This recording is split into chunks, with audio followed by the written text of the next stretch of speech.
Today you will walk away the core principles and criteria I use for selecting my mastermind members. This is based on 26 plus years of experience, so listen carefully, because you will walk away with a complete set of criteria on how you will select your people in your mastermind, so listen carefully.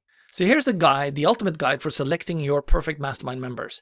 And don't worry if you don't get it completely right. What's more important than anything is that you get started. So one of the first things you should ask yourself, would you be really, really excited if you got this person to join your mastermind? And if the answer is no, you probably do not want to invite that person in.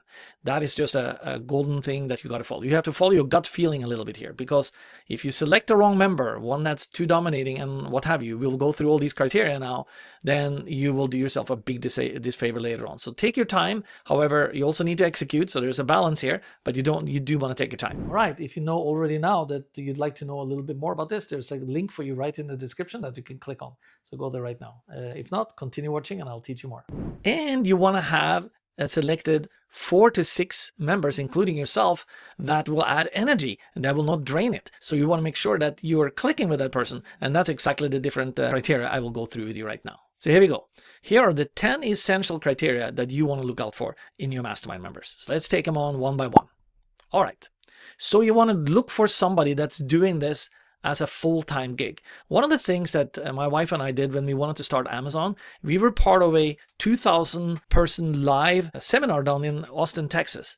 And when we were there, we actually carefully selected the people that we invited into our mastermind. We never sat together. Some of you might have heard me tell this story before. We never sat together during the 3 days that we were there, and we collected as many names and numbers as we could, and by meeting as many people that we were going to invite into our mastermind. And one of the first things, actually the first thing that we asked for or looked for, was somebody that was going to do it full time. They were there and they were gung-ho and set and making a career for that. We didn't know exactly where we would end up ourselves, but we wanted to give it a good shot, and that's exactly why we wanted to build a mastermind team. So you want to look for somebody that's doing it full time and not as a side hustle, or maybe kind of just giving it a shot. They were pretty sure that they would do this full time. So you got to sense into that. Okay. Why is that important? You see the text here right here on the screen. They need to have skin in the game and some urgency to succeed. Okay. That changes the trajectory of people that goes in with that attitude and have some urgency. Yeah. Makes sense. Another thing that we also were looking for, somebody that was always constantly educating themselves, investing in themselves. Now, all these people at this seminar that we were in Austin, Texas, they had paid, I think it was like $1,250 per person, or and I think the prices went up, maybe up to $2,500, $3,000 for 3 days. And that's a sizable investment for somebody that wants to be part of something new. So that's also what we were looking for. Somebody that constantly be reading books, investing in themselves, taking courses, going to seminars. And we tried to figure that out when we had conversations with them. Some of them we met for lunch, some of them we met for dinner, or just hanging out in the breakout sessions, or when we sat next to them right before the meeting starts. We were engaged in casual conversations. And then we would say to them, hey, we are looking to put a little team together after this seminar. We may give you a call because we like you, blah, blah, blah. And then we obviously would sort through and all of that, and we would call some people. I'm not going to get into the strategy of that now, but I just want to give you an idea of how we're feeling somebody out. So if you want to do that yourself and you're not able to go to a seminar per se, do it online. See who engages, see who's chatting, see who's helping, who's active, who seems smart. Look at their background, engage with them. That's the kind of way I would do it if you do it online, which is perfectly fine as well. And why is it so important that they have, what do you call it, the attitude of constantly learning things? Because guess what? They will bring fresh stuff, new stuff to the group, constantly evolving and moving and shaking, as I say. And that is very important, because you want to bring fresh ideas and fresh viewpoints, and people are on the go. People are moving. People are out and about and congregating and mingling with other people and learning from other forums. We have certain people in our group that are constantly taking SEO courses or YouTube courses or learning how to sell on Etsy or Amazon or this or that. And we're constantly learning from them. And that's exactly the kind of person you want to look for. And number 3, you need to see if you have a chemistry with them. Do you click with them? Or do you feel that you connect with them? You know, that's important, because you're going to be meeting them on a weekly basis for an hour, hour and a half each time. So you genuinely want to feel that this is a person I could hang out with, have a conversation with. I wouldn't struggle for words to say and these kind of things. I'm not saying that everything is flowing right off the bat, but you feel the kind of warmth and a sense of camaraderie, if you want to call it that way. But I like to call it like-minded people. And that's also what you want to look for, because you need to feel comfortable with them. Because trust me, you will be sharing much more than just business stuff if it's a business mastermind you're putting together. That's mostly what I'm focusing on, right?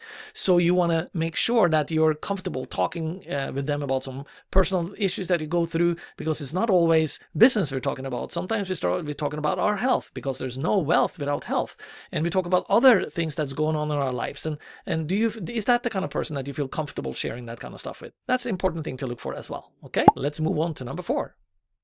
And here is a very important thing. Do you get a sense that this person is willing to share and give, trust you with information, and be willing to share without asking for something in return? So we're basically looking for go-givers. It's a great book by Bob Berg, by the way, the Go-Giver Manual or something like that, or Go-Givers, I think it may. Go-Givers Get More, something like that. But you give in order to, because you want to give. And in giving, there's receiving. You want to look for a person that is really that type of person that would freely volunteer contacts or resources or things that they have learned that they can share with the group or with you to help you further along. People need to have an abundance mentality. They need to have the attitude that's I think Mark Victor Hansen once said, it's like, if you breathe more than other people, meaning breathing in and out, is it so that there's not enough air for other people? No, of course not. There's so much abundance, and if you want to attract people that have that mentality and wants to share, because they know the more they share, the more successful they will be too. And this is another principle that is so true. I mean, was it Jim Rohn or Zig Ziglar that said, if you can help a person get what they want, you can have everything you want. It's so true. All right, let's move on to number 5. You want to find a person that's really good at listening. We got 2 ears and 1 mouth for a specific reason. You don't want to have a person that's you can tell that they're already thinking about their next question and they're not listening to what you have to say. So you want to have somebody that's really a good listener. That is a key thing. And as you can imagine, they create space for other people to be heard and really be heard and listened to. This is really key, because in a mastermind, when somebody has their 15 minutes of fame, they need to be able to really listen. And so one of the things that I do, I have a Google document open and I type in notes as they speak, and I try not to interrupt them until I feel that I have a moment to say, hey, have you thought about this? Even during their 15 minutes. And it's not about me then, but it's about engaging them and also helping them along or coming with some insights that I've learned. So I take very active notes during my listening period, so to speak, when the others are talking. That's the most active time. And you don't want people to mute themselves out or pause the video, because I also like to be on video when you're on these mastermind calls. And you don't want to have background noise either. I'm talking about little details here now, but it's important that you're fully present and more present than you normally would be, because now you're actually having an opportunity to listen and learn and give somebody help, because they're going to go through their accountability stuff. They're going to talk about what they learned. They're going to talk about what they need help with. They also may want to talk about some contacts that might be important for you as well. So you need to listen up very, very carefully. Okay? All right, moving on to number 6. You want to look for people that are available, that have the opportunity to be present for each meeting. And of course, I understand people do miss meetings from time to time, or they may run late, but those things should definitely not be the common denominator. You want to look for people that, yes, I can carve out an hour and a half every week for this mastermind. Yes, I want to prioritize this. Those things are very important. If they don't have that ability to do that, do not include them in your group. The worst thing you can have is people that are absent and not there for the group, because the whole group loses. Not only them, we also lose from their insights and acknowledgement and energy and contacts and input. It's so important to do this right. So you really got to make sure that you are very upfront for them. Say, we're expecting you to be there every week at a certain time. And of course, you decide on the time so that it works for everyone. But that's very, very important. Guess what? The same thing goes here from anywhere else. Consistency wins the race. The turtle and the hare, right? Always consistency any day of the week wins the race. So that's why number 6 is so important. All right, let's go on to number 7. Okay, so when you collect, so to speak, or interview or scan or screen for your mastermind members, you want to find somebody that has the experience you're looking for in your group. Here's an example. When we, as I told you about earlier, went to learn about selling on Amazon, we look for people that had experience selling other stuff online. Maybe they already had experience selling on Amazon. They want to take it to the next level, because it wasn't only for beginners, or also for advanced people. So we looked for specifically for those people. Now, don't get me wrong here, because this is a group that I focused in on Amazon. I'm in another group that's been around for about 20 years, and we're all entrepreneurs doing different types of business. One's in the t-shirt printing business, another one is in real estate, another one sells on Etsy, we sell on Amazon, and we're also starting digital courses like I'm doing here now. And another one is doing coaching. So we're all doing different things, but we're all entrepreneurs. So you want to look for people that are on the go, but also have not necessarily relevant experience in your industry, because what works in one industry over here could work in another niche over there. So this is why this is so important. So you want to look for somebody that has relevant experience, that also is always on the move and learning new things. This is really, really key. And I want you to pay close attention to this one, because you don't want to get somebody in your group that doesn't fit in with the rest of the group. So in the way you build your group, this is something I'm not talking about here in my slides, but what you want to do, you find one member that you start with. Now you're two, right? Then the two of you go and find the third person together. So now the two of you give input on what you're looking for in the third person. And of course, you being the instigator and the starter, you have a clear picture in mind where you want to go with it. And hopefully that number two person fits that mold, and you've been telling him or her, here's what I'm looking to do. How does that sync with you? You and I will get together, find person number three, and I think we should look for so and so. And what do you think? What's important traits for you to look for, or what industry would it be helpful, or what contacts are you hoping to get from that person? But more importantly, experience, background, and where they're heading. That's very, very important. So that's why number 7 is a very important point as well. Okay. And now we move on to number 8. Number 8 is also very important, because confidentiality and having somebody that you trust is extremely important in a mastermind. What happens in Vegas stays in Vegas. Isn't that what they say? No, that's the same thing with a mastermind. Unless you can share something from a mastermind if you've gotten permission to do so. If you haven't gotten explicit permission to share something, that's considered not allowed to be shared. So, and you also want to be able to share stuff that's going on with you personally, and nobody else is going to be talking about that. I remember being in one group, and one of the mistakes I made, we'll talk about this in a little bit. There was a bunch of friends, and somebody started gossiping inside, and that was not good. That whole group blew up, and that's one of the points I will talk to you at the end here. People not to include while I'm talking about it, it's our personal friends. So we'll get to that in a little bit, but it's very important to have trustworthy people in your group, somebody that's got your back, you got their back, and then you will have that synchronicity that lifts the whole conversation to a whole other level, which is my favorite thing, the third invisible intelligence that you can never access alone. You must be 2 or more people in order to access the third invisible intelligence. Yeah, so like I'm writing here at the bottom, trust is the foundation of vulnerability and growth. And that's really, really important. You want to instill that in the group and let people feel safe and manage it on that level as well. All right, moving on to number 9. Oh boy, this is a big one. You want to surround yourself with people that are not just talkers. You want to be around people that are action takers, big time. Because guess what? Nothing happens until something moves. You have to be around people that are action takers. And you hopefully are an action taker too, so you can spread that along in your group as well. Sometimes we need a little support to take the next step. Sure, I understand that. But if you can get somebody into your group that goes quickly, whatever it is that they want to achieve, and that's why sometimes it's good to have some young people in your group that don't hesitate. They just Ready, Fire, Aim, which is another book by, I think, Michael Masterson. It's a great book because that's how software companies launch their products. They throw the software, they're not done with the software, they throw it out on the market and get feedback. So you want to take action. You don't want to sit there and say, okay, I think this is good. No, you need to get your product or your idea out into the market and find out, will they actually pay for this? Is this something they want? Are you solving a pain problem? And those are the kind of people that figure that out faster than anyone. They take action. There's an example that I talk about quite often. What's his name? Magnus Carlsen, a world champion Norwegian chess player. He has a coin. And let's say his opening moves, he knows that it'll either be this way or that, or this one or that one. So he flips a coin, 50-50 chance. So if it goes heads, he goes this way. Tails, he goes that way. So he makes a decision very quickly. And he doesn't sit there and think about it and start reasoning too much. He says, I'm going to make a decision and move. And then you learn from there. And that's exactly what happens with the action takers. They get much faster or further than other people, and faster going places than other people, because they do take action. So this is what I want you to look for in the members. And you also need to train yourself. If you're not one of those, you need to become one of those.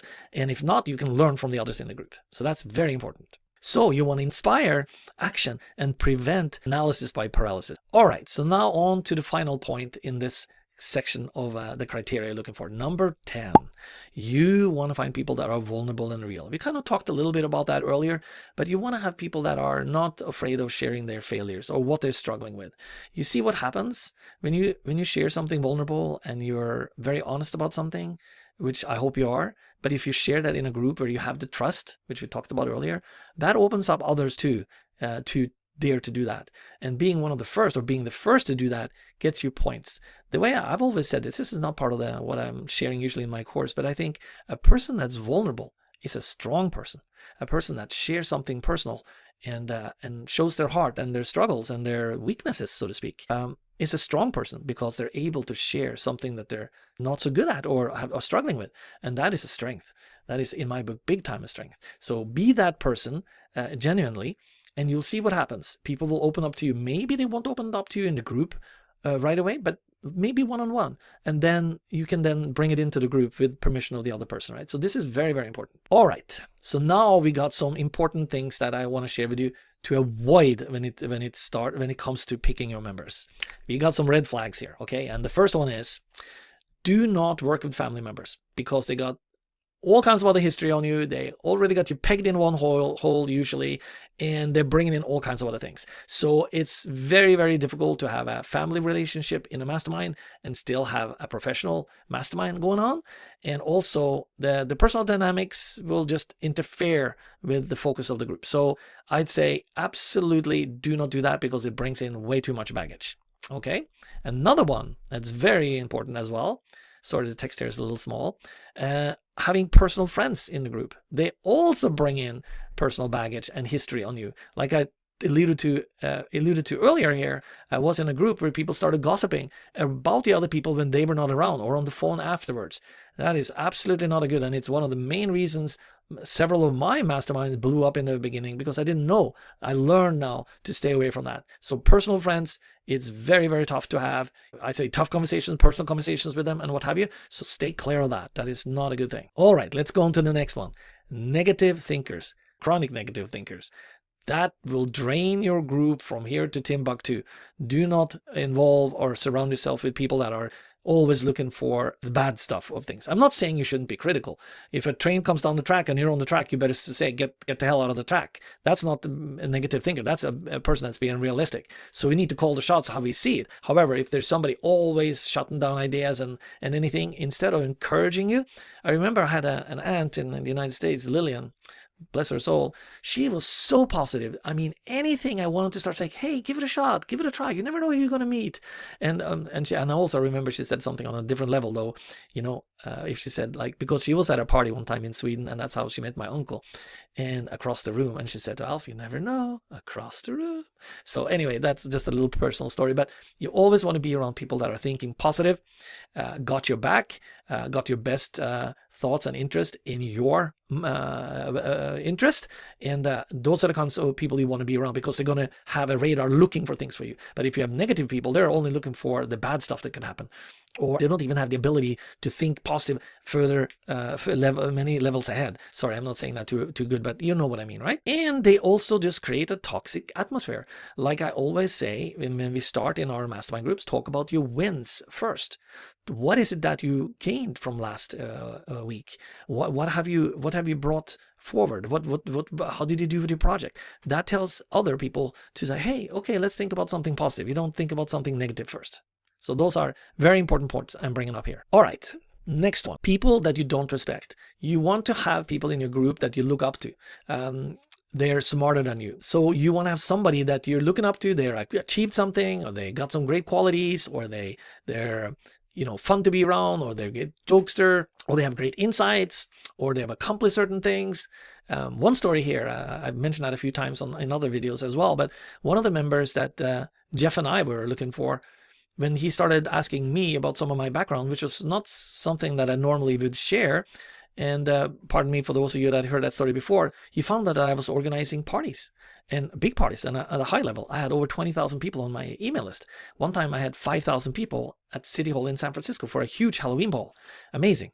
I mean, now we're talking an event that's planned 6 months out, cost well north of $100,000 to do, and massive production with advertising, with security staff, with working with the city, contracts. I mean, you name it, entertainers, bars, food vendors, production, sound equipment. We had DJs, we had live bands. I mean, it's quite amazing if you start thinking about the level of organization. So he found that out. And not only that, and again, I don't mean to brag, but people like founders of Hotmail, founders of PayPal would come to my parties. I know them personally. And those are the kind of things that's like, wow, Alf is doing this at a high level. And that's not the business that I was doing when I met him. I was working on my RipCard. And but that tells you something about my integrity and my level of organization. So that was respecting that. Of course, we're looking for that in other people too. What is it that we respect about that person? What is it that you connect with? I mean, I also love stray dogs. Maybe he was a dog lover as well. I don't know. But people respond to things like that. So you want to look for that in people as well. So that takes a certain kind of time to reach that level, to talk to somebody at that level. But because we met him over several times, and then I didn't drop that information right off the bat because it's not something I thought was appropriate actually to talk about in a business setting. So anyway, this is very important. You want to have people in your group that you respect and avoid the ones that you don't. All right, so this last little point here is the final filter. Okay, so you want to make sure, and I'm going to contradict what I'm about to say now. You want to do everything you can and make as sure as you can that you get the right members in there. However, it's much more important for you to start than not start. So don't get too crazy over it. And that's a point I'm going to get to here now in my next slide here, because I'm going to show you some of the 5 things I'm initially looking for. And that should be enough for you. I'm just giving you more than you need because you want to keep it in mind. Okay. Now, one of the things that could happen if you get the wrong member into the group could kill the entire group. That happened in that one group that I told you where we were personal friends. One person started yapping and it destroyed the entire group. And that's what I learned from. I'm shortcutting your learning. If you're still with me in this video, hopefully you are. I'm shortcutting your experience by decades by giving you these insights. And I'm dropping gold nuggets left, right, and center. I hope you heed them and take them under your wings so that you can be successful faster. So very important to pick the right member. So I'm giving you a lot of these things. However, let me share one thing with you, which will make it easier for you. And that's how you can start right off the bat. And they're easy to remember. Here we go. Like I said, or you can start the easy way. There are 5 criteria that I'm looking for. First one, I want to find somebody that's doing it full time. You heard me say that earlier in the video, right? Number 2, I'm looking for somebody that's constantly growing and learning. I want somebody that lives like a flower. When a flower stops growing, it's dying. Very simple concept for me. Somebody that invests in them. They read books. They go to seminars. They pay for courses. They invest in themselves. Constantly grow and learn. Somebody that's challenging themselves. I want to be around that kind of person. Number 3, somebody that you click with, somebody that you connect with, somebody who's like, oh, I'm very comfortable with that person. You also heard me talk about it earlier. That's one of the core things I'm looking at. The ones you're seeing on my list here, that's my core 5. Okay. And you also want somebody that's not too dominating, meaning they are kind of thinking about the next question they have and they're not really listening to you. You can pick up on that pretty quick in a conversation. If they're a good listener, if they're asking good questions and they're engaging with you or nodding, or you can tell by looking in their eyes as well. Okay. Those are really, really key things. And you want somebody that like to help others, somebody that will go out of their way and say, hey, I have a contact, or let me introduce you to so-and-so. I think this person will be a great person for you. Not just 1 time or 2 times, consistently.